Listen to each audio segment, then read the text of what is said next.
Evet, Diana postaneye girer misin? Biraz da.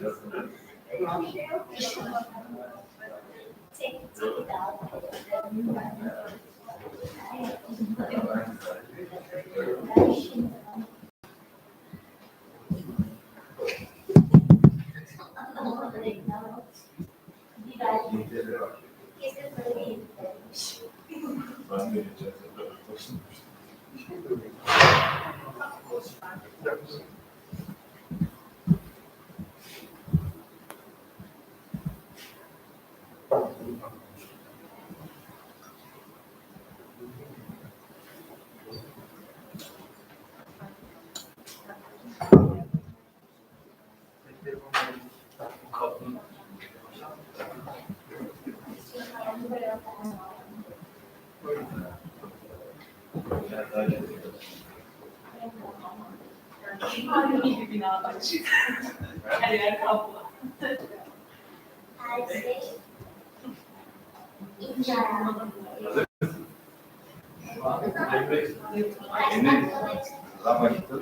Sana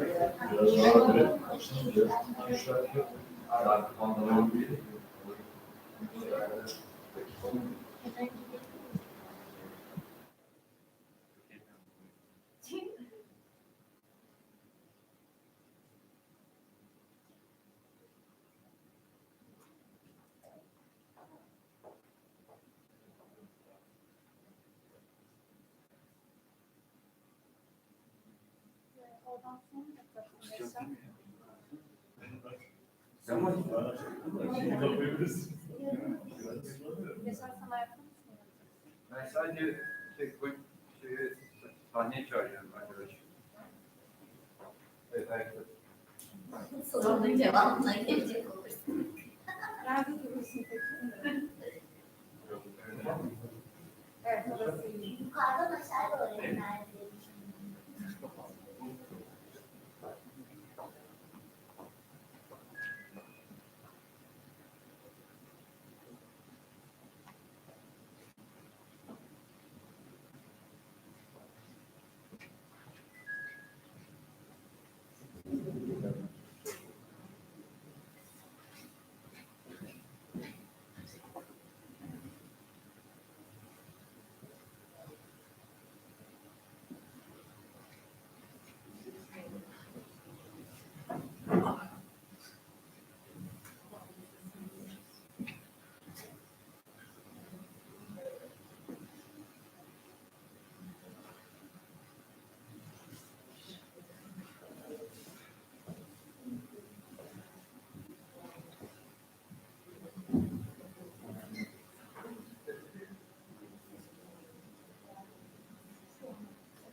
Oh, cool. Too much. Gradually develop unhealthy. Yeah. Comes out of the ear. Yeah. I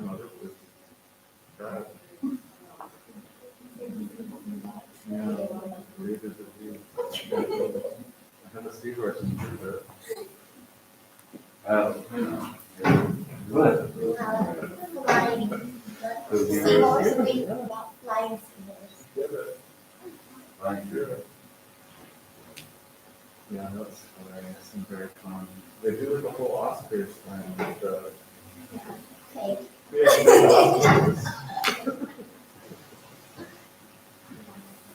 It's very cute though.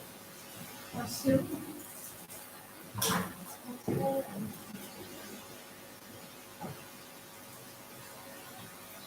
Son 2 dakika geliyor. O sırada bizden gelecek bana mı? Benim gelmiyor.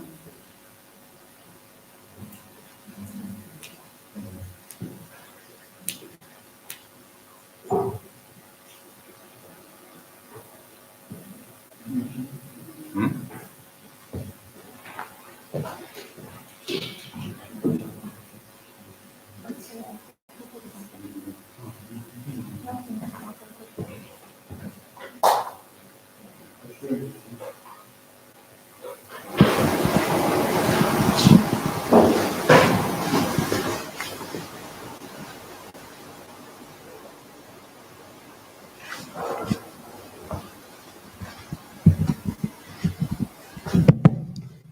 Hello everyone, welcome. My name is Yaratıcı. I'm from Postane. Postane is an urban hub specialized in social and environmental impact work and communities. We are trying to host events around creative storytelling with our studios and events spaces. We are happy to have creative storytellers with us, and from Yes People, Keil was in town, and he was kind enough to accept our last-minute invitation to share their creative activism experience with our community. So thank you, Keil, to be with us.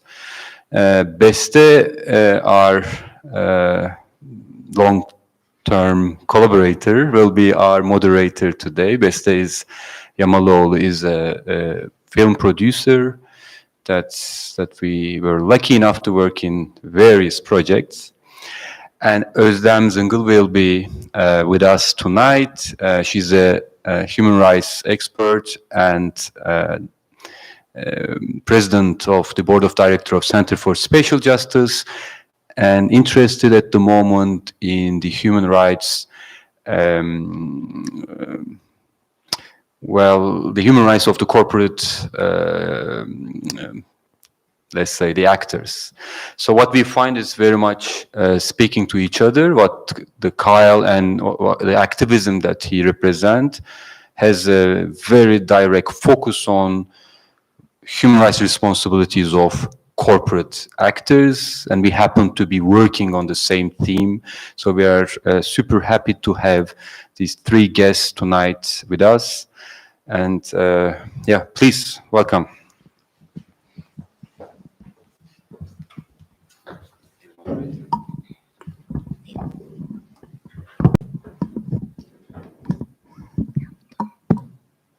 Hello, welcome again.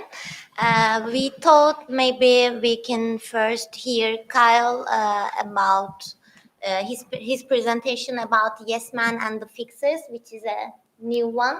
So maybe you didn't hear it before. So Keil, please, the stage is yours. Tell us more. Okay. Well, so we create performance actions and make films of them that get attention for human rights campaigns. So we always partner with an issue, an organization, a campaign. And often these campaigns have challenges in communicating what they're doing in entertaining ways. And so that's our job. And also sometimes it's our job to take on the risks associated with these performances that the organizations don't want to take those risks. So that's what we do.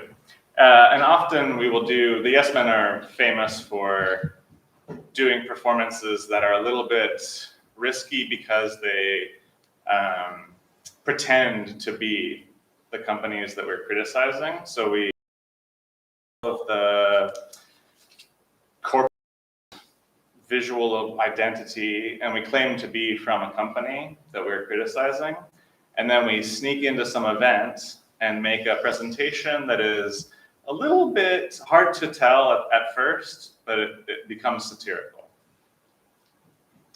The reason we do this is because we believe that unlike a lot of the past, when I think a lot of civil society organizations and people doing human rights campaigning kind of thought that if we tell them why they should care, they will care. But unfortunately, we are basically animals of emotional animals, and we don't really act based on what we think. We actually act based on what we feel. And so this approach, which is dumb and like silly and performative and artistic, is a way to get organizations to think more creatively about how they communicate what they're standing for.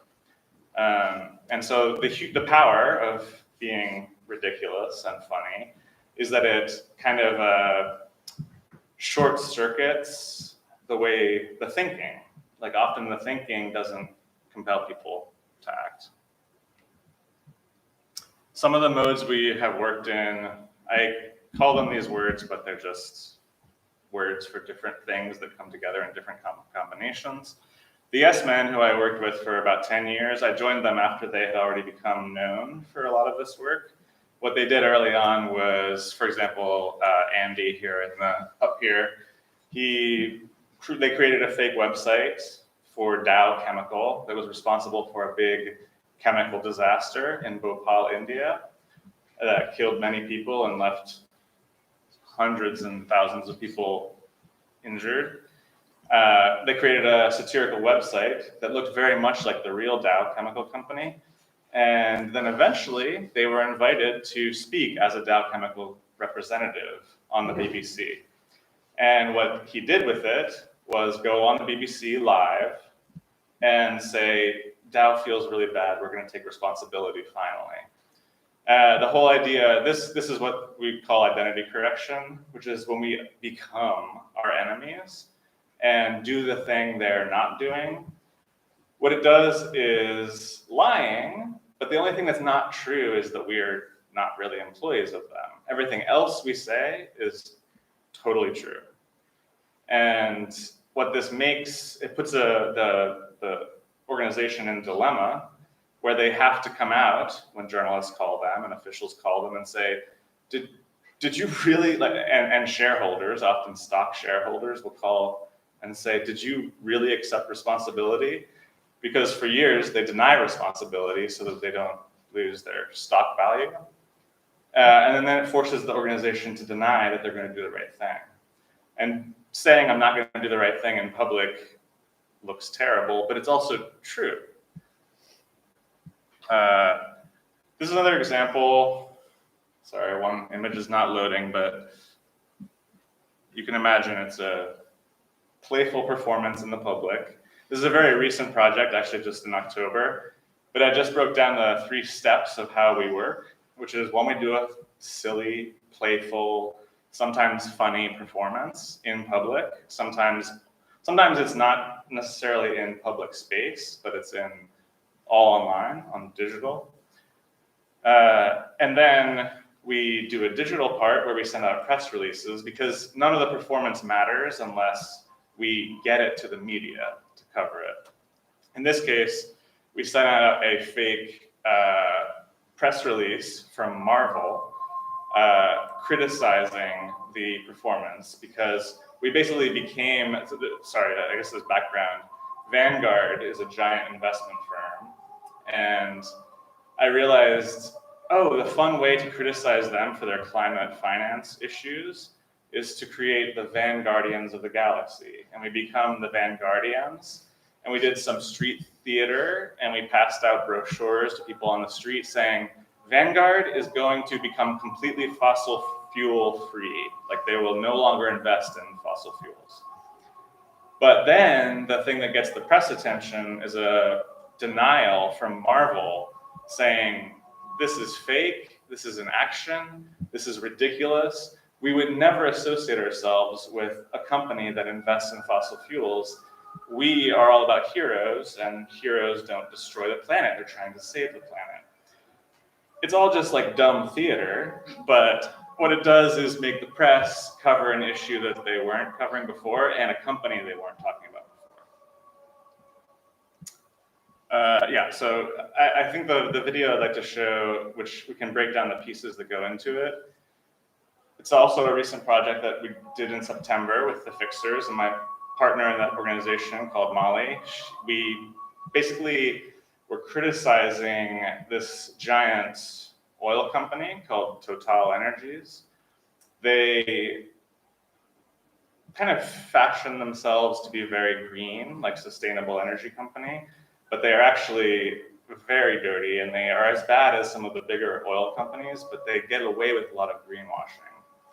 So they're building an oil pipeline in Uganda and Tanzania, and it will go through some of the most important natural wild ecosystems in the entire planet. It's like the cradle of human civilization is where they're going to build a pipeline, which can almost guarantee that it will just eventually it will leak and destroy all kinds of the systems, including lots of the wildlife who live there. And so we had the idea to embody them, become them, and take their idea a bit further and put on an ad campaign that they don't want for them. And this idea, which you'll see in the video, was laid out to a bunch of journalists and public officials in Paris. And our plan, which takes their kind of logic to a crazy extreme, was, well, of course we have to build this pipeline. It's too profitable. There's no way not to. But we could save some of the animals who are going to be killed. We could save some of the animals from there. And what should we do? Well, because of climate change, we can bring them to France. It will be eventually warm enough there. It was a ridiculous, dumb idea. But we presented it very seriously as possible. And what we did was, and we can talk about this too in the terms of legal sense, we took on their branding and their identity and a lot of their kind of the way they talk, but we didn't actually in such a way that we could be caught for it. Like, so for example, their real logo is here and the of a program that they created called Rehabitat. And it is enough to tell everyone this is Total, but also not so much that they could sue us or force us to take it down, because we say, no, this is 100% of our logo was created by us. We didn't, it only references them.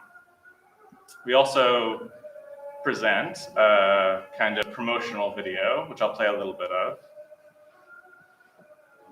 Energy is life, our source of progress. We all need it. At Total Energies, our passion is discovering the untapped energy in our world and in ourselves. That's why we're proud to be a part of the East African crude oil pipeline, transforming an incredible land rich with life, ripe for progress. From the Ugandan shores of Lake Albert to the Tanzanian port of Tenga, the East African crude oil pipeline will supply the globe while growing foreign investment at home, providing certain energy in a changing world.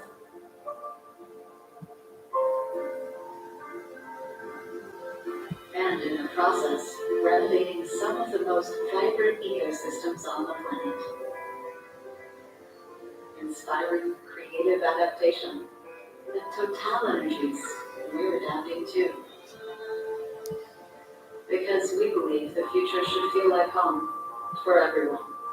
Together with our governmental partners in Uganda, Tanzania, and France, along with leading wildlife experts, we're building a future where prosperity and progress can cohabitate.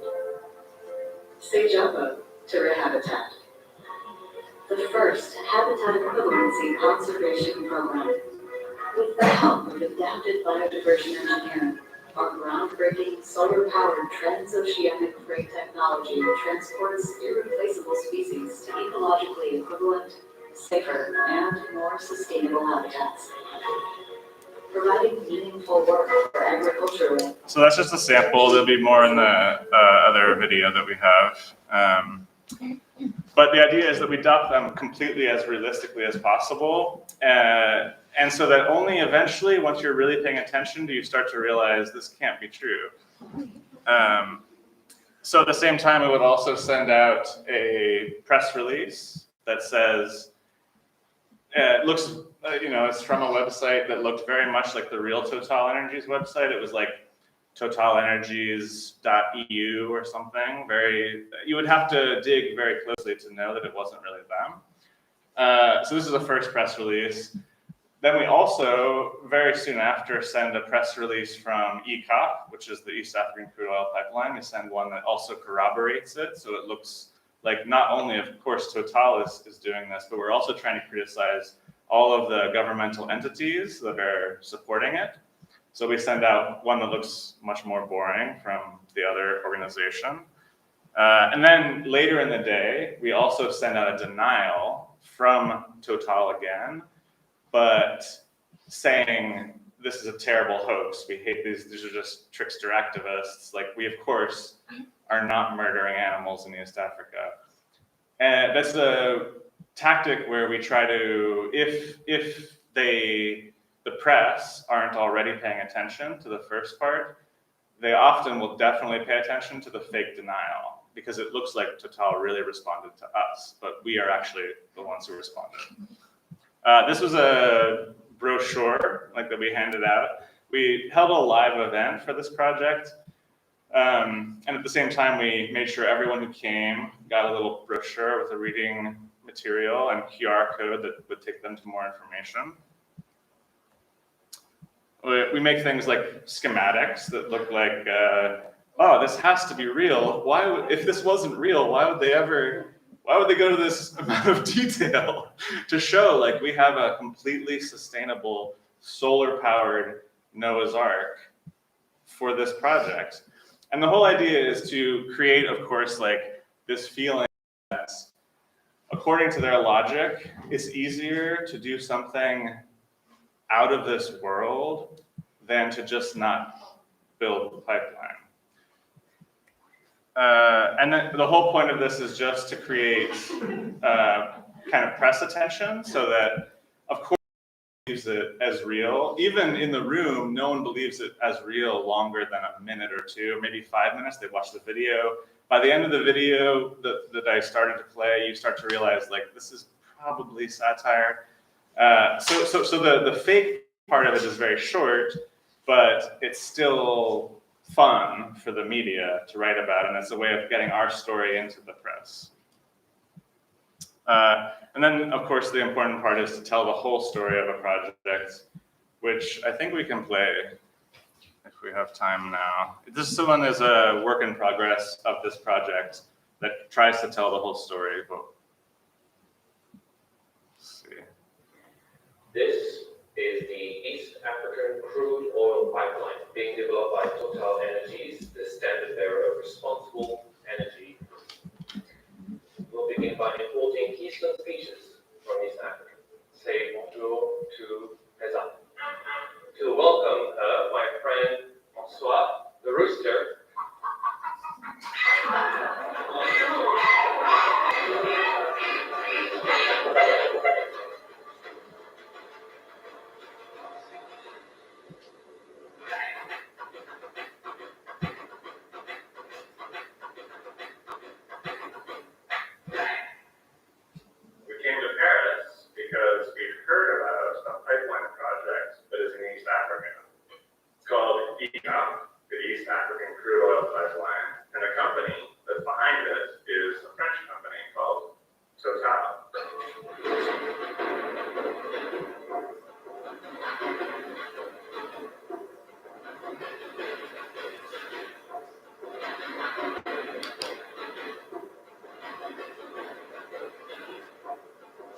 It makes me feel helpless. It makes me feel like someone is going to grab what belongs to us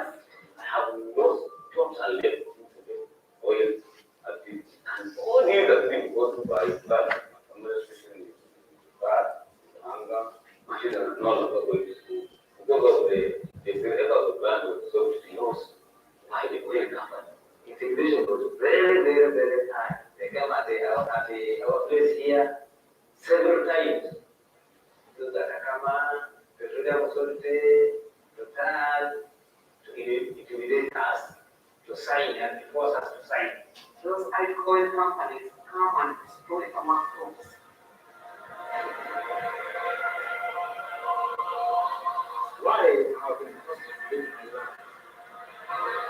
The pipeline is 1,443 meters long.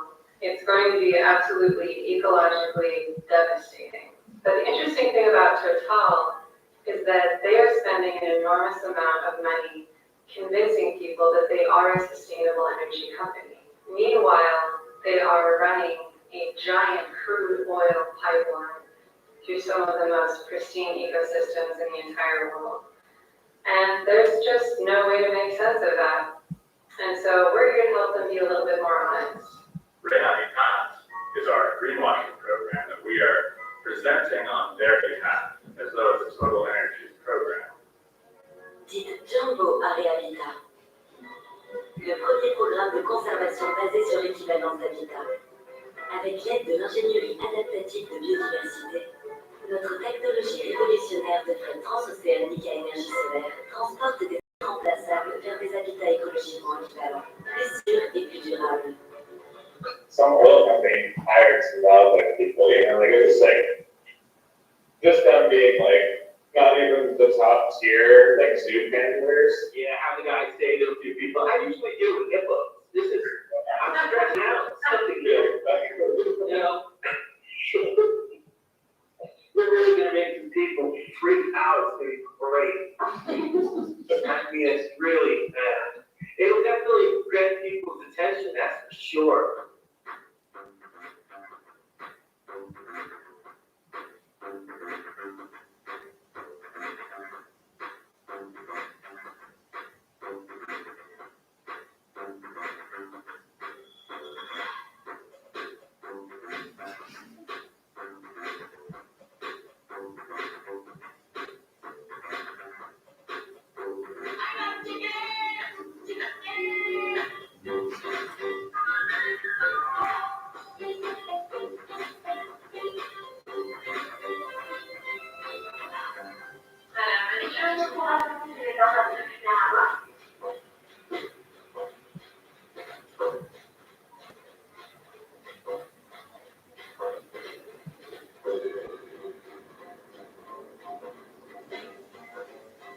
My group has invented an organization that those emails are from. Does that make sense? No. So the Green Habitat Project does not actually exist. It's satire. It's a way for us to speak about all of the damage that's being done by the pipeline and do it in a funny, satirical, media-grounded way to get the story out and also to pressure the banks to not finance this pipeline. Towards the end of the presentation, there is going to be a very theatrical climax involving some animals. No, they're fake. They look real. No, they're not. And that's going to be a very symbolic moment for imperial wreckage and disaster and land loss that will happen because of the pipeline. Yeah, that's good. Yeah, that's good.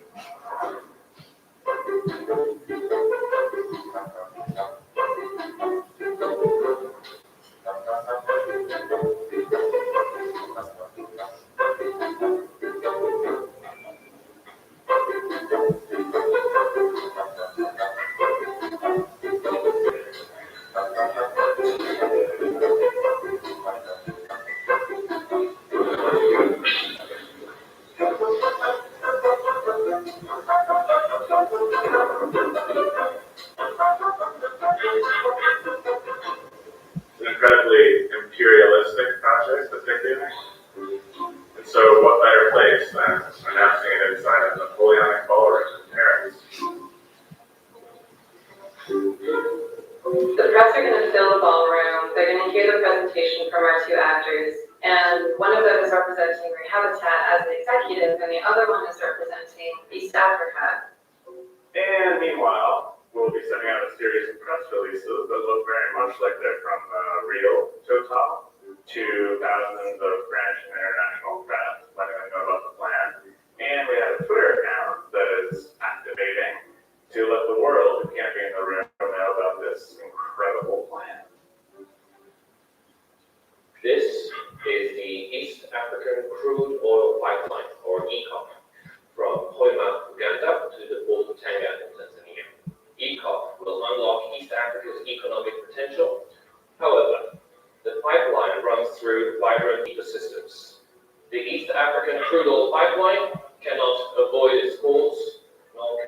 reduce its impacts. I'm very proud to introduce Rehabitat, the very first habitat equivalency assisted migration project.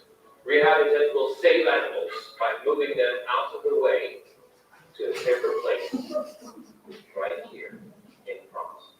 This pipeline offers us for the first time the incredible opportunity to tap the energy riches of East Africa with a clear conscience. How will it work? Well, first, Rehabitat's ecology and innovation team works with climate models to predict French ecological zones that will transition due to climate change towards the subtropical conditions, mimicking conditions around the East African pipeline corridor. Please meet the SV Rehabitat, our 200-meter wind and solar powered carbon-neutral partnership. Wildlife enjoy passage into comfortable transitional habitats aboard a vessel that also offsets the CO2 impacts of an eco project. Rehabitat employs former agriculturists relocating from their homes along the pipeline route to be sanitation specialists, handlers, and morale monitors aboard the SV Rehabitat, completing the total compensation strategy. I am honored to introduce my colleague, Mr. Keil Troisi. Bonjour et bienvenue à tous. Dans cette cage se trouve mon ami Reza, un oiseau canao à joue argenté. Jésus, dans la région qui abritera bientôt l'oléoduc d'Afrique de l'Est. Au nom des peuples de l'Ouganda et de la Tanzanie, et bien évidemment au nom de Reza, nous apportons notre soutien inconditionnel au projet Rehabitat. On vous remercie. Everybody, say bonjour to Reza. And here to welcome her, my friend François, the rooster, national bird of France, and these two species will cohabitate for the first time in history. Thanks for Rehabitat. François, you can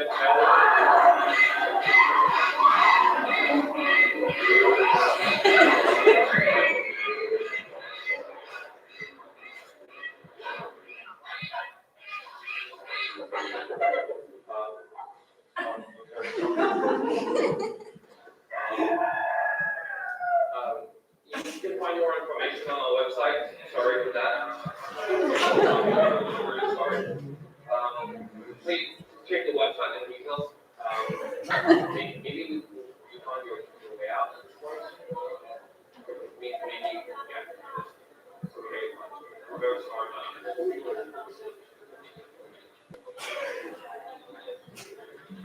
À l'origine de ce happening satirique, les activistes du groupe américain des Fixers, proches des Yes Men, un collectif de militants qui dénonce le libéralisme par les canulars. Ici, tout est faux. Le film, tout comme les attachés de presse, la plupart des journalistes développent au pupitre un comédien qui joue un responsable de local.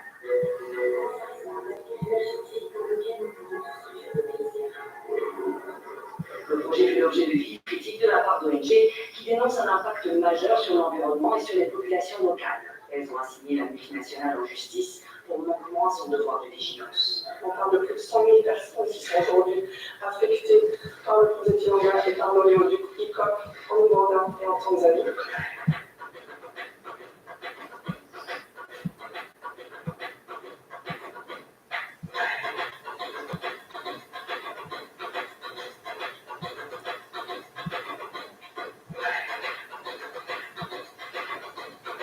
So this action did make a bloody splash and maybe temporarily embarrass Total for their absurd hypocritical greenwashing.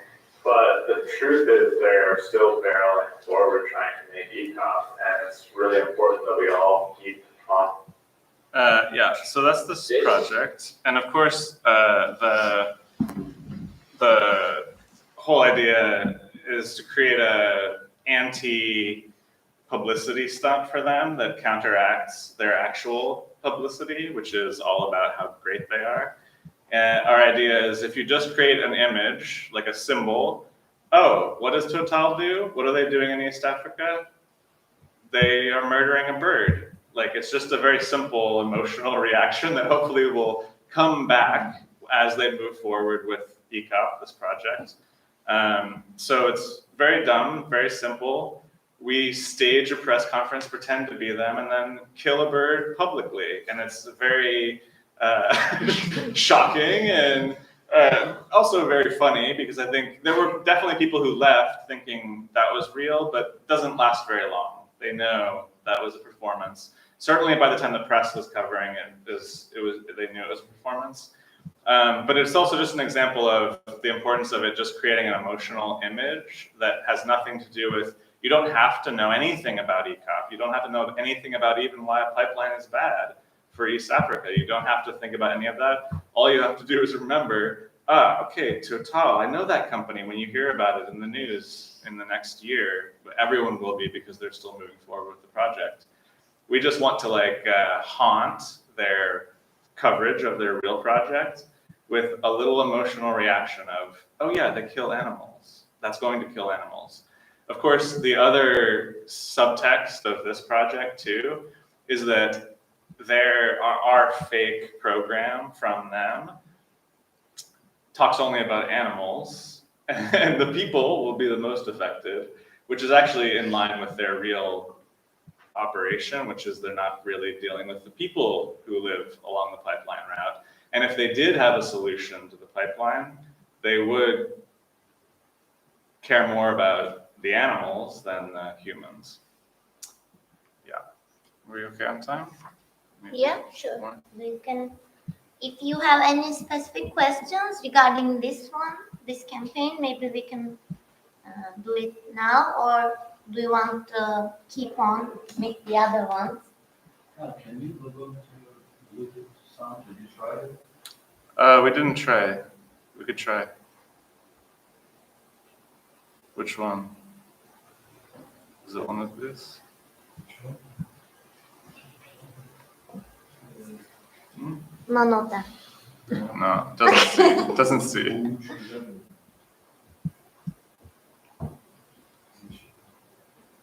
Yeah, I don't see. Does it see? Yeah. Okay, it doesn't like.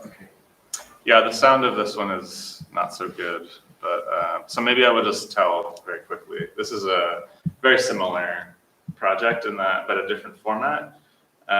It's a way of, instead of this bird one was very shocking and kind of criticizing them, putting on a performance for them. There's another way of working that we sometimes do where we will create the dream of how you want things to be different. So this is an example of a project where we created a fake New York Times edition that was just all the news that we really wish we could read one morning. And then 10,000 people around New York City, maybe not 10,000, that's probably lying. Hundreds and hundreds of people all around. They, on one morning, very early, handed it out for free at every subway stop, saying, like, read about the good news, and here's your free edition of the New York Times special edition. And it was just a newspaper that was full of all the news we would love to see. So maybe I'll try playing a few minutes of it. Yeah, okay. That's a very nice one.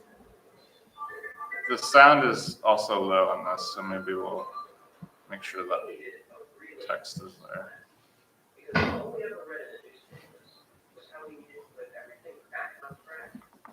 Back to how it was before it fell apart. But how it was the problem. We needed to show what real change would look like. So together with a whole lot of friends, we would blanket Manhattan with 100,000 copies of our very own newspaper. We call it the New York Times. Except our New York Times would be a little bit different. Ours would be set 6 months in the future.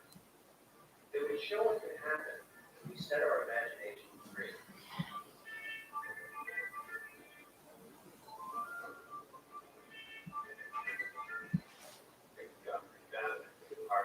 Imagine the world where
you wake up and all the things that you wanted became the news.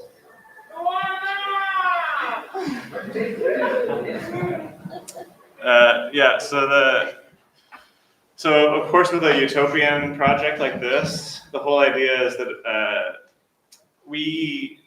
the only way that anyone can get excited about trying to change anything is if they think it's possible, and sometimes doing something in the most extremely, seemingly, it seems impossible way, it creates a space in everyone's minds or hearts to actually try to do something different. Because for a split second you taste how it would feel if it was different. And like giving people a little taste of how things can be better is very powerful. Because most of the time I think most people are very hardened, including me, to thinking anything can ever really change.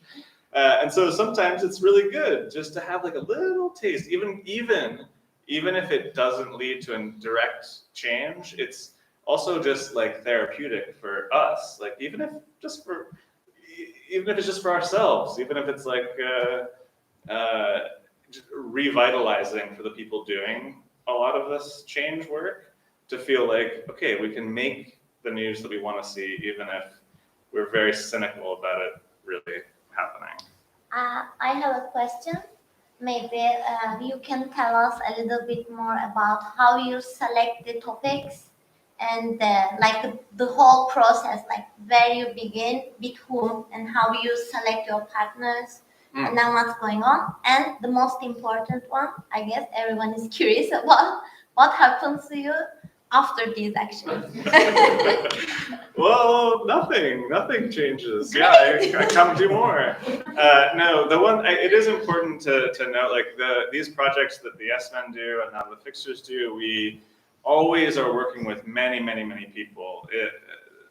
Mike and Andy of the Yes Men are very good performers, and so they take on a kind of face of the organization because they just are funny as performers. I'm not such a funny performer. I'm like a introverted person who is behind the scenes, and I like it that way, but I always can orchestrate the content and all the people to do the things that I want them to.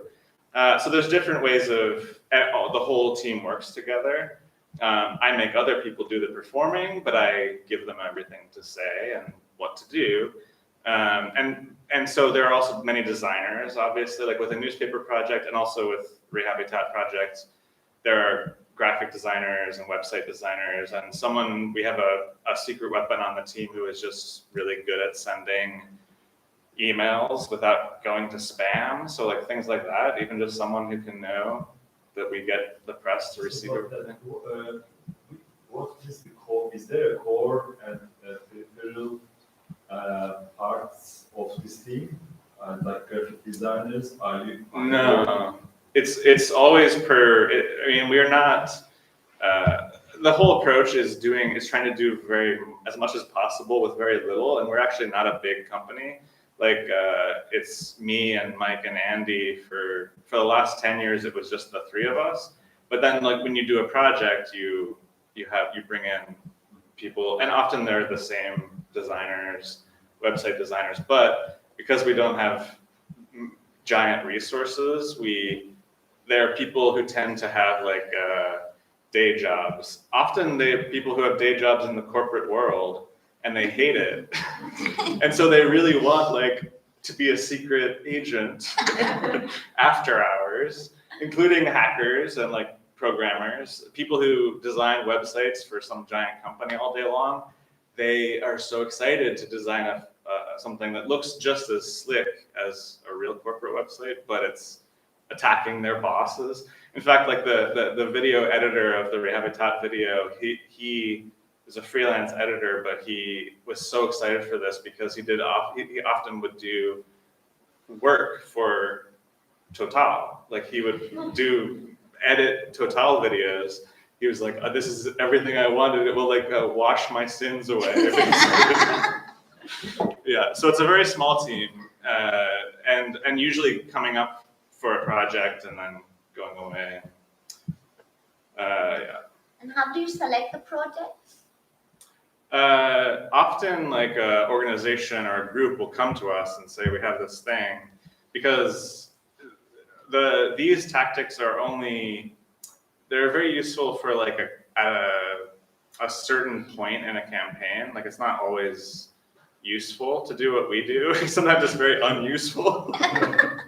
So like often it's when a campaign needs like a burst of attention and energy, which is often very early on, like when nobody knows about it and they need like a dumb spectacle. Often many campaigns, organizations, they like have relationships with journalists and other civil society groups, and they can't do something dumb and spectacle, like they can't do a spectacle. And so they come to us and say, we have this situation, we have this issue, we know that we need something that's like just a burst of an action. It's very different from like real campaigning, which is like long-term, sustained, much harder, like it's actual organizing work. So usually it's groups who just come to us. So yeah. So if, groups who just come to us and say, we need something, we need this. But do you keep the name of the organizations you are working with like open, or is there a safety issue there? How does that work? That's a good question. I know. That's why I asked.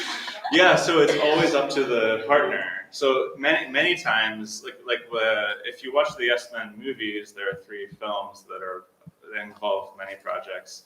People are very surprised to hear like that every project has an organization partner, but it's usually useful that they be invisible, because if we can just do a project that fits all of their messaging and like the things they want to be saying, it's more useful for us just to be the clowns who like take the blame or something, because we don't have to have it's not as useful for partners to be visible all the time, which is another function that I think like creative activists can do for civil society groups, is like be the face and be out there more and not have the same problems with needing to maintain long-term credibility. Any question? Maybe legal issues? Yes, some legal issues. I'm dying to, in fact, reflect on the total disaster. Oops, sorry. Yeah, that's a pure business.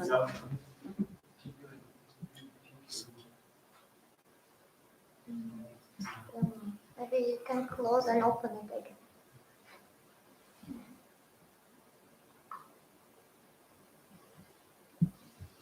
But sorry, go ahead. What's your question? Maybe after this one, because this is also a pure business and human rights action of yours. So let's watch this one as well, and then. You think? Okay. No. That's okay. I think maybe the last example I'll give is this, which is also sort of recent, maybe 2 years ago now. It's also a pipeline thing. In the US and Canada, they're building a oil pipeline from Canada through Minnesota. And they specifically are building it through places where it's easier for them to take the land. And that tends to be Native American indigenous reservations. And so there's a pipeline called Line 3 that they're building. And so we collaborated with, actually, Gitz, who's in this excerpt. There's a film you can watch online of this whole project, which is about half an hour. He came to us. So speaking of how these things happen, Gitz is just, he's not even with the organization. He's just an indigenous activist. And he said, I have an idea. We should become the Indigenous Pipeline Council and say that the company who's building this pipeline has given the pipeline to us. And we get to choose, because it's like their way of being socially conscious. And what that does is give us the power to decide where the pipeline goes. So in fact, we could change the route so that it doesn't go through Native American reservations, doesn't disrupt their burial grounds, it doesn't disrupt their sacred sites. It actually can be routed specifically in a very inefficient, almost ridiculously inefficient way through white sacred sites. So we presented a plan with similar to this project, with a press conference and slides and maps showing the new pipeline route. And it was like ridiculous, with these very, very elaborate schematics that show like the pipeline goes like here and here, and then it hits Duluth, Minnesota, which is like a small city on the port in Minnesota. Very middle class, like rich white people who support the pipeline live there. And so we had a map where it would just go through like all of their neighborhoods and like in the shape of a Thunderbird, and it would go through their cemeteries and their schools and their churches and the things that they care about. And we presented to the town this plan in a very positive way. It's important to keep positive.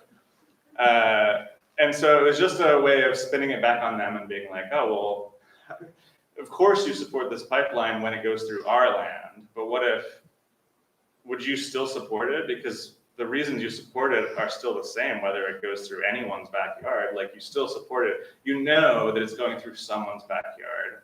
Would you still support it if it was your backyard? And usually, of course, people don't. They only support it because it's destroying the sacred traditional sites of other people. So this is an excerpt from that. This was very uncomfortable because it is very, like, we decided that we should give them the feeling of what it's like for a sacred site to be disrupted. And even though our version was a tiny taste of it, and it wasn't even true, we like created the illusion that we were going to relocate sacred remains from their cemetery, a Catholic cemetery. It still, of course, connects to very deeply held beliefs. So this is an excerpt from that project. I love the picture.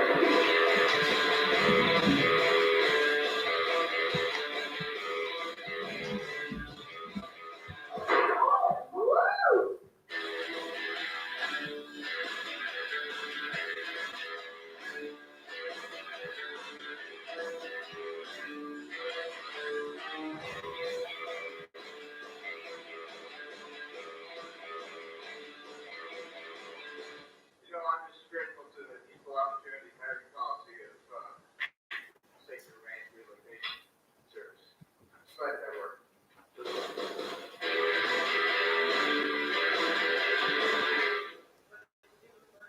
I was dating a dead people, but I'm a less specialist. Why, damn it!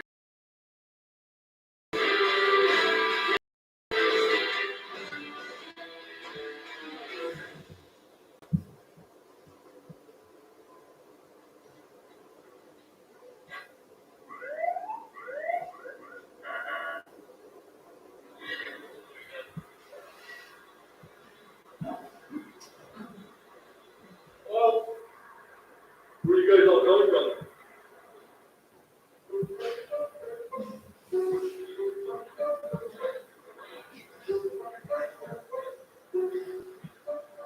That's like in the sacred range relocation business, the fact of moving ancestors around, people, they want to see your paperwork, just here to do your job.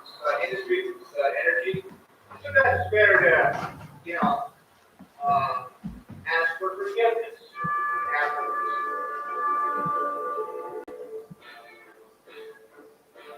So we are just in the car, about to pull up in front of the church as their mass left out, just so we can get some more of the residents to see the process of sacred remains relocation, which our crew are going to demonstrate today, how carefully and respectfully we remove sacred remains that must be displaced by the pipeline.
Oh, we're part of a pipeline company, the contract by Enbridge. So we're gonna have to move some information for the pipeline coming in.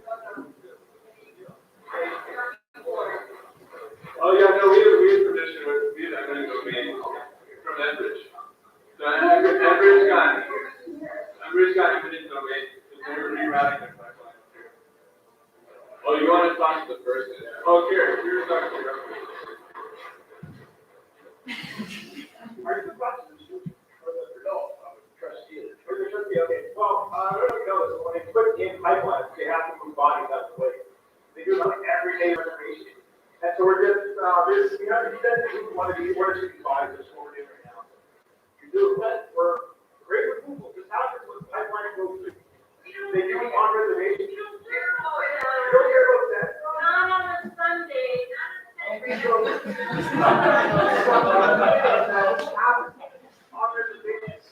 They remove bodies before they just stop over the pipeline. I understand. I don't understand. But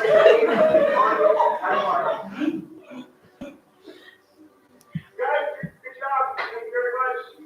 All right, Mr. Cook, there's got a few more senators in the county. Let's go. Pipeline through. Yeah, so it's very uncomfortable. But and obviously the other thing that's important to remember, like the people there obviously had a very bad morning, but they're not really the audience, which is true of most of these projects. Like the people who are there are not the people we're trying to reach. We are kind of using them a little bit as like actors. They suddenly become performers in a scene that they didn't want to be part of. But they're not really the people we're trying to change. We're not actually thinking that person's going to go home and feel differently about the pipeline. Maybe that would be wonderful, but we'll never know. But really, it's obviously for telling the story of what we're doing, which is the whole thing. Yeah.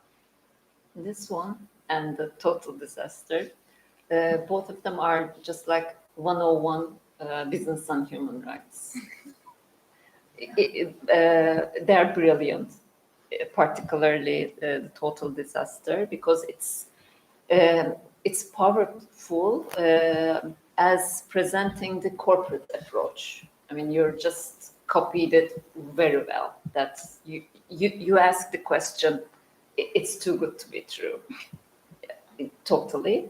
And for a decade, business and human rights framework has been changing and now becoming more aligned with human rights.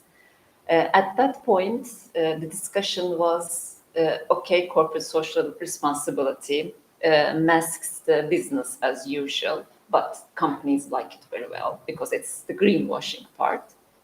And it's about how they spend their profits. But in business and human rights, the issue is how they make that profit. The main difference is that's why total disaster for me is the 101 issue. And of course, with this new framework, companies now, it's been said that they have to know and show, know the adverse impacts, show and just tell the people how you act. So rehabitat is the exact point where the companies are now greenwashing and saying that, okay, now we're showing, this is what we do. But at the end, it turns to be, in Turkish, we call it mainly zihni sinir projeler. Maybe in English, Rube Goldberg ideas. It's kind of like, I mean, unbelievable, but it's true.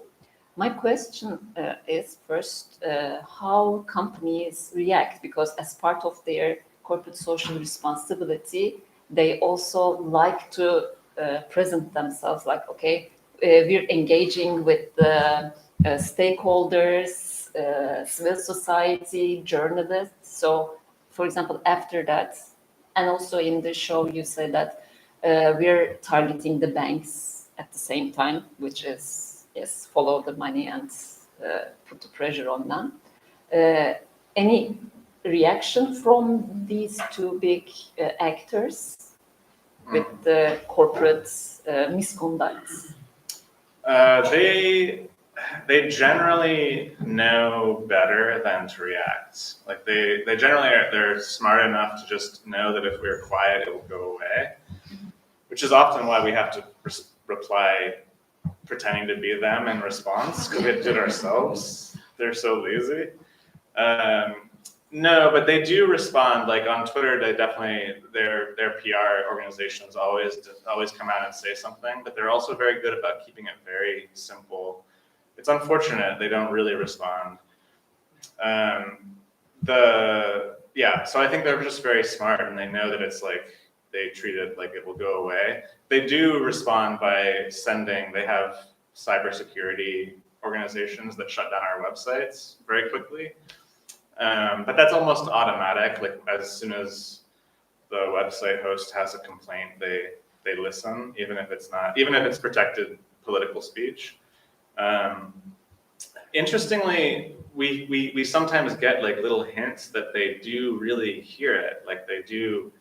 I don't believe they, like you said, like it's greenwashing. Like I don't believe they feel differently, but they care, because it does really matter. Like with the Total project, like it's really not to make any individual or any people, like it's not awareness raising. It's not to make people feel differently. It's to add pressure on the financiers. It's just less likely that a bank will lend them money if it starts to look to the bank like this is a risky project. Not risky environmentally, just risky in their image, because that's the only thing they care about. So of course they don't actually care about any critique we have, but they do care how they look, because that also translates to their profit. So that is their only weakness, I guess. Like we will never change how they feel, but we can change how they perceive the public sees them, I guess. And they sometimes do, like the Vanguardians thing in October. It's totally random. Like we almost never hear anything from them. But a friend of mine texted me after that project and said, I was just on the phone with my Vanguard broker. So like they have investments with this company that we did a project about. And they were talking, I guess they called to say like, I want more green investments, I want non-fossil fuel investments. And the agent was like, yeah, we just had this crazy thing happen. Like they did this action about us, and it's on the top of our bosses emailed everyone in the company saying to disregard it, and that he basically told this person like it ruffled their feathers. It made them very upset. He was on the front page of their corporate internal newsletter kind of thing. So it's like a little hint of like, they don't publicly listen or react, but it does affect them. It really bothers them, because it starts to be a hint of like, we will start to look bad, and that's just not profitable. Yeah, it's the only little bit of weakness. At Mekanda Adalet Derneği, we're currently conducting a research on corporate disclosures on human rights policies, and before the research we inform the companies, but we expect a reaction when we release our report, because when the report is there, that's the record and that's the assessment. It happens like that.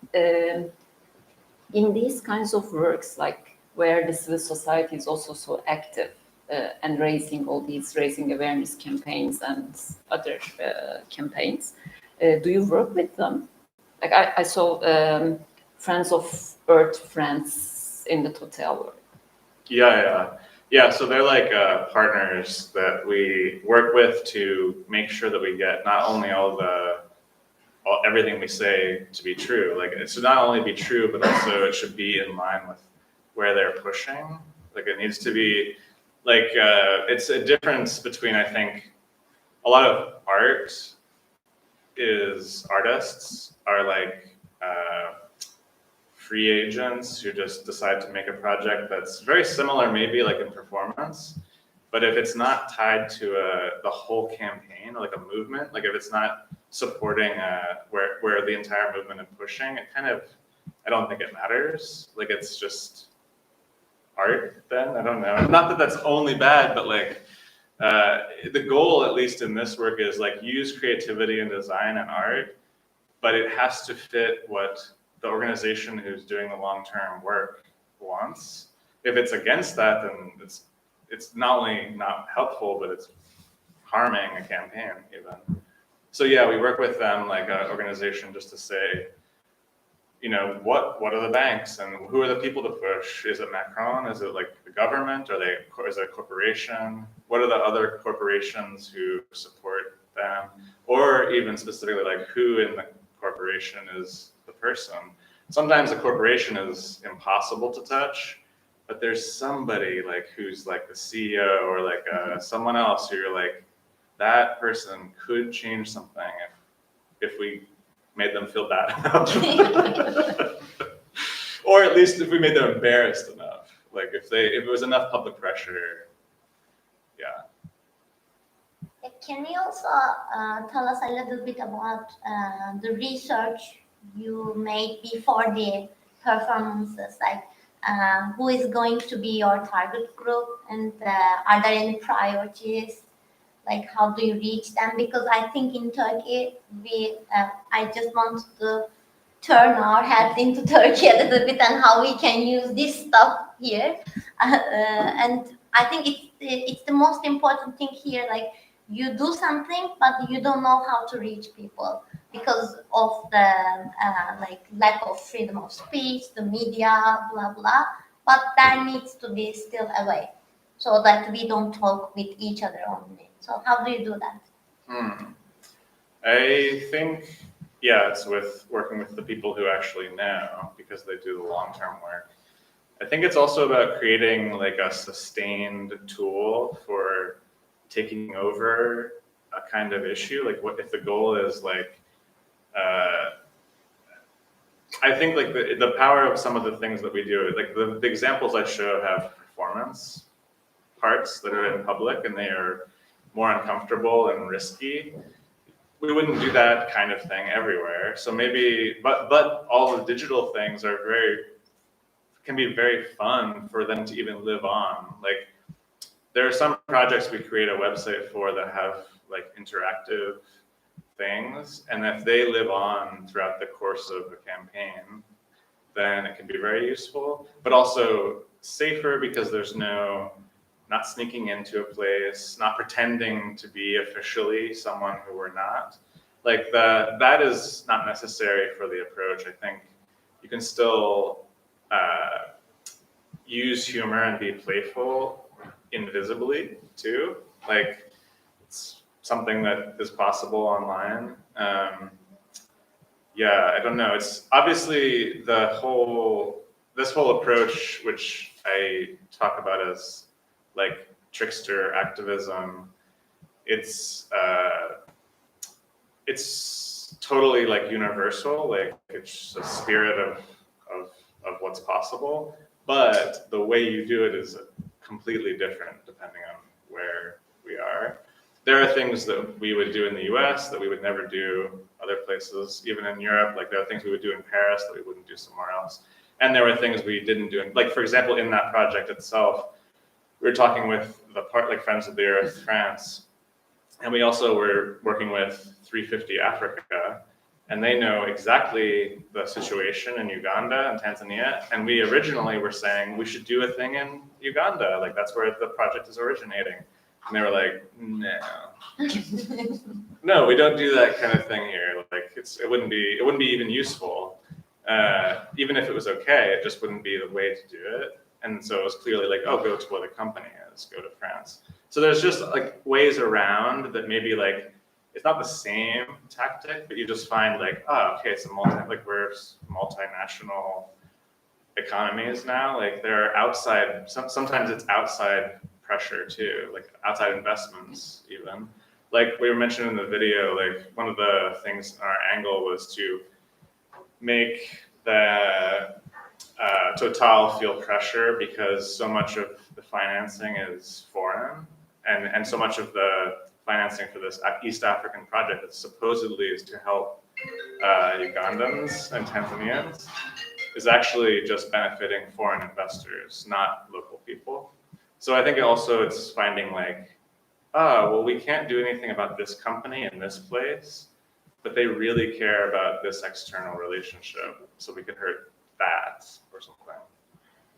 Because investment is international now, Yeah, it's the same. I mean, like the freedom of expression has always been problematic here, not the last years. It has been always like that. And when we look at the environmental movement and their gainings against the corporations, it always like they really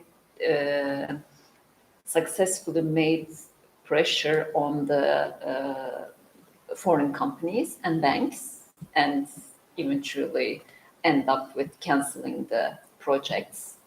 But it turns then committing these projects by the Turkish companies. But what happens today is when you pressure the banks from other projects, that's why I'm just saying follow the money. When you look at the other projects of that company, and if you catch foreign bank there, then you find a way and can put the pressure on it. It's happening at the moment. I mean, yes, we cannot stage that kind of performances here, but you can do other things, and you can also collaborate abroad and make something there which will have an impact here. Yeah, exactly.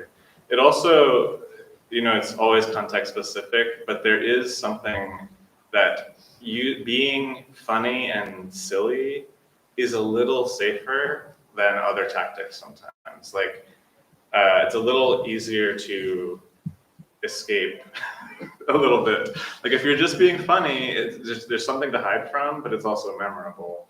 So it doesn't have to, it's usually too risky in some places to say, I go into a place of power and say, I am from this company that I'm not. Like you could be arrested and never let out.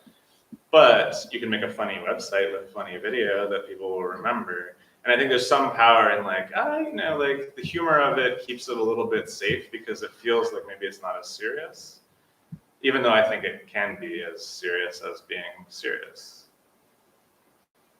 Any questions? Hilal? How do you handle this? Because I'm actually still in Egypt and find people to do all those stuff. Well, it really helps that the Yes Men in the 2000s, they became known because they made some films. So there's many people who want to just help, like volunteer, which really helps. So most of the time, these projects have people who or they're people from big companies who have a day job and they hate it and they really want to do something. So it's a lot of. I'm not old. No.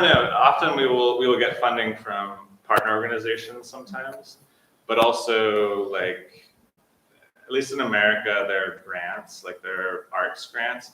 We do a kind of like we can frame this work as art and design work rather than activism too. So a lot of like their early on funding too was like arts grants or arts and design creativity grants, which unfortunately it's a problem of America too, is that like there's not much funding for that either, but what there is, it's for like art grants, which is why we as an organization like have income for a little bit and do a bunch of things, but then there's nothing for 3 more years. So it like comes and goes. But that's a bit of safety too, because we are not, first of all, we're not making money from the performances or attacking the companies that we go after. I think there are sometimes some claims that companies think like, yeah, but are they like shorting this company, or like are they making money on the stock by like affecting the stock? Sometimes the performances do like cause little changes in stock. Definitely the Dow project, like where he had made a big announcement as them made their stock fall very greatly, but then it comes back, of course. But it's safety to say, like, we don't make money off of doing the projects. We make money from philanthropists or sometimes partner organizations, but usually that amount is very small. Usually their contribution is like, because they also don't have huge resources, their contribution is usually like the concepts and sometimes people, because they might have volunteers. So they'll go somewhere and do a project and they're like, we can't give you money, but we have a great video person and a great graphic designer and that kind of thing, who wants to do something. So it's unfortunately, I wish we could figure out a way to make it like actually like a real company. But there's also a weird tension with that. Like once you start being like having a company that just goes after other companies, it is complicated, at least ethically a little bit. Any other question? Comment? So I really liked how you located your work in the context of a larger campaign. Like the target here is to get the attention that the campaign needs, mostly, as you said, through around the beginnings of the campaign. But so and for me also, creative activism as a notion itself, it also can have some impact and contribution to these long-term campaigns as well.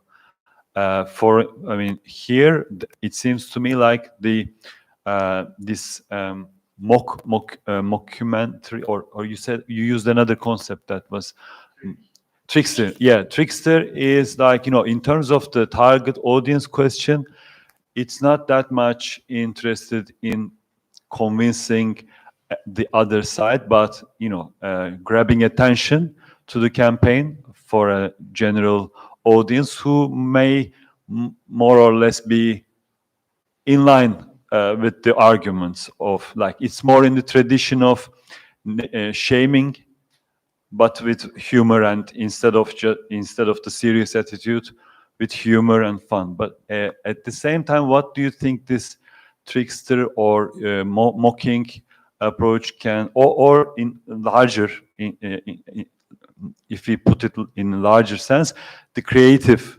activism approach to you know, talking to the common ground and, you know, convincing and, you know, talking to this target audience that isn't an extension of our similar ideologies environment. Yeah. Well, that brings me exactly to what I was also talking about. Like, trickster is, I think it's super powerful because it is a way of getting people who aren't in our little circles interested in what we care about. Because if you try to explain a bunch of concepts, it's very, like, maybe even politicized. This approach can be like kind of non-political necessarily. Like, it doesn't start by being like, you have to be like us in order to understand. It starts with just feeling. And I think that's a definite way to get other people psyched about being part of something, or at least remembering or caring about something. And yeah, the bigger picture, I do think like this approach, creative activism, is part of this archetype that we have across human cultures, and every little culture has different trickster characters who go back thousands of years, and modern ones too. This archetype idea is, it fits at least with us not having big funding, where you do is a whole lot with very little, and it's using the boundaries, like hiding in the boundaries of a system. So like, I think there's power in that too. Like, the idea that makes it more accessible to other people is like, if we can play on the edges rather than following just the rules, then you find little loopholes or ways in on something that doesn't necessarily be dictated by what you're taught or what you learn or what neighborhood you come from or something. Like it's very like brings everyone together in a kind of mischievous way. Yeah. Yeah. That's what I was just saying. So I don't know if that answers it, but it did make me think, like, I do think it's being playful and being mischievous, even if it's just for fun, is a really good way to get people involved, because everyone wants to do that.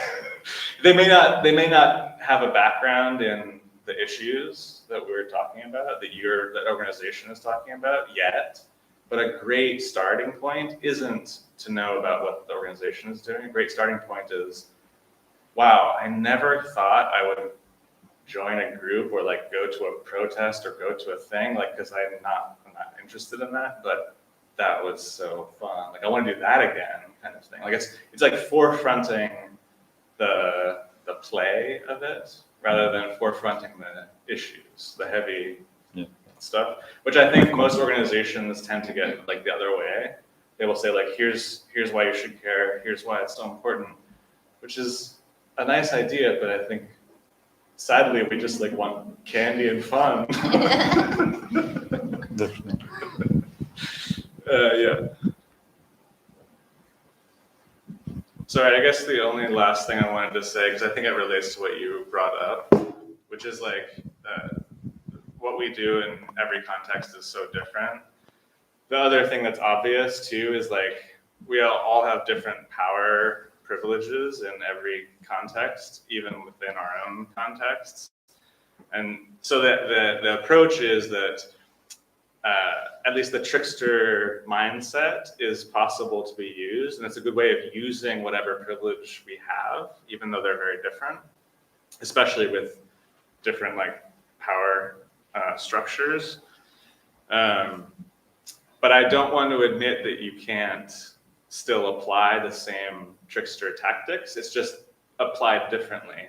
So like I am able to do something that Gits from the video can't do, and together it's a good fit. Like I can get him into a place because I'm a white man that my society gives so much power to, and then I can give him the stage. So and the way that he uses his role in that stage involves all of the expectations of the people who think of him as an Indian. And so it's like, all of this work is specifically playing in and making fun of at the same time, like the power differential that systems have created. Which is why it's very possible to do things very cheaply with almost no resources that can still mess with very powerful structures, which is the trickster approach. But I think it's super important to mention that like the things that even my partner Molly and the Fixers, like there are things that I do given certain interactions that she doesn't do, and vice versa. Like she has kind of power too as a female in different ways, and it's just about finding the way to like pull those strings and mess with things given the like dumb power differences that we have to live with. Yeah.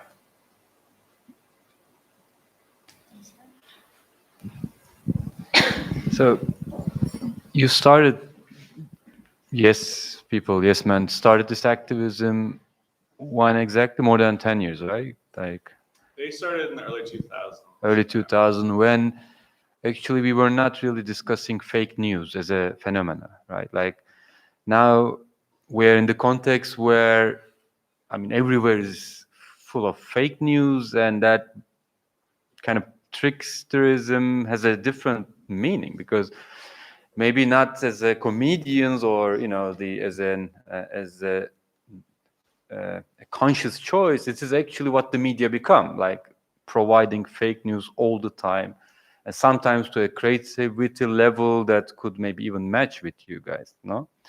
So is this an issue for you, or how you kind of deal with that? Like, are you seeing yourself part of this kind of fake news culture now, or is there something that is still against that? Or maybe you shouldn't be against. A lot of, or does this new reality create a new kind of challenge for the surprise element that your work is? Yeah. A lot of journalists now are especially annoyed. It happens. But because it is such a big thing, especially after Trump in America. But it's very different also. Like, it has changed, not wanting to do as much outright fake. Like, we don't want to do as much like, here's just a fake press release kind of project. So it changes that. Because it's also a certain amount of times you do it, it creates the effect is less. So that's a thing. The other point, I guess, I would say is that it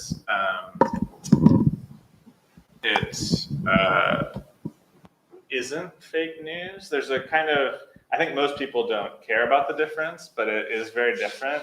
One of the things is like fake news is supposed to be fake and stay fake. And all of the projects we do are only work or do anything only when they're revealed as fake. Without the reveal as fake, it's like doing a magic trick where you don't finish it. Like, it's like doing a magic trick without the final moment of the trick. Like, the whole point is that it be revealed. And the whole point of fake news is actually to never be revealed. So it's a very important like structural difference. Like, the intention is actually, if we could sustain a hoax and keep it fake, there'd be no point to do it. Like, we wouldn't accomplish the mission of it.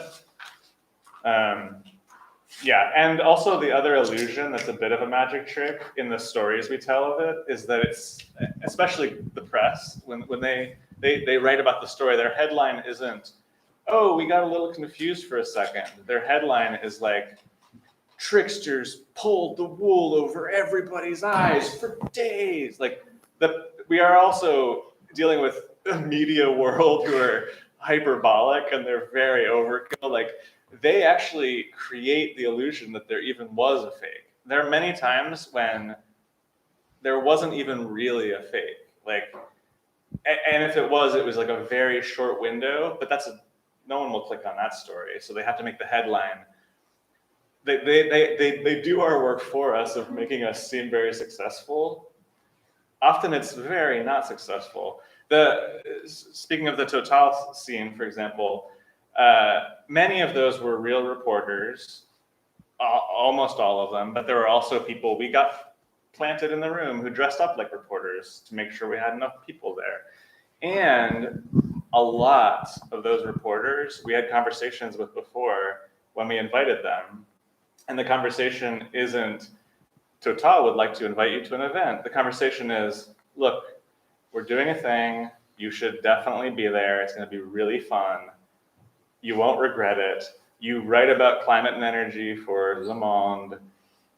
I promise. Like, they don't know what's going to happen and they don't know the situation, but they also aren't being exactly lied to. There's a bit of a mix, which is a bit of a trick as well for the film, because it seems like we just get all these journalists in there and then we screw them over, kind of. But most of them are in on it, or at the very least they understand when they see it happen. We know what this is. Like, but again, then it goes to their editor, and their editor is like, no, the headline has to be shocking bloodbath, like dupes everybody, which is like it's part of the critique of like how sensational the media is. That's the bad part, but it's also a little different from fake news that way. Like, it's kind of fake news, but really most of the time they know better. We can tell journalists, this is embargoed, you can't write about this. Do you agree? And they say yes. We can tell them everything. And they wait to tell everything until they get the whole story. Because they also don't want to tell a third of a story. They want the whole. But we don't go into that because it's a much better story without that. I was really surprised when you first gave the example of the trickster from Turkey. Like, you are expecting someone very sophisticated and popular nowadays, you want to hear that name, and they said Nasrettin Hoca. So then you understand, that way of tricks. Does it known? People know it? Yeah, everybody knows it. Okay. I mean, I talked to people other places that everyone says like different cultures. The other night, someone mentioned Raven as like there is this like ancient archetype that seems it taps into something like we really need. The myth of it is that it like is the figure who by messing with the boundaries kind of rebuilds the world, which is a good way to make yourself feel good about doing work if you connect it to that character. But it's also very different from other archetypes in that it's a character who, speaking of the fake news thing, I brought it back to this slide I forgot to talk about the fake news point. Similar to the trickster too, just like with the stuff that we do, fake news kind of punches down, like always. It's about trying to fool people. And the fake news that we create is only trying to punch up. So the moment you are just trying to confuse someone for the sake of confusing, it feels different than it does feel like fake news, or like you're just looking for chaos, kind of. So that's how I can sleep at night, is thinking, yeah, well, I'm not confusing I'm trying to at least do good with confusion. Which is maybe not the same as fake news. It would be fake news if I let everyone keep thinking it was real. It's how you sleep. Any other questions? Do you want to add something? No, it's good. Then we can leave happily ever after. Thank you for coming. Thank you for listening. Thank you for being here.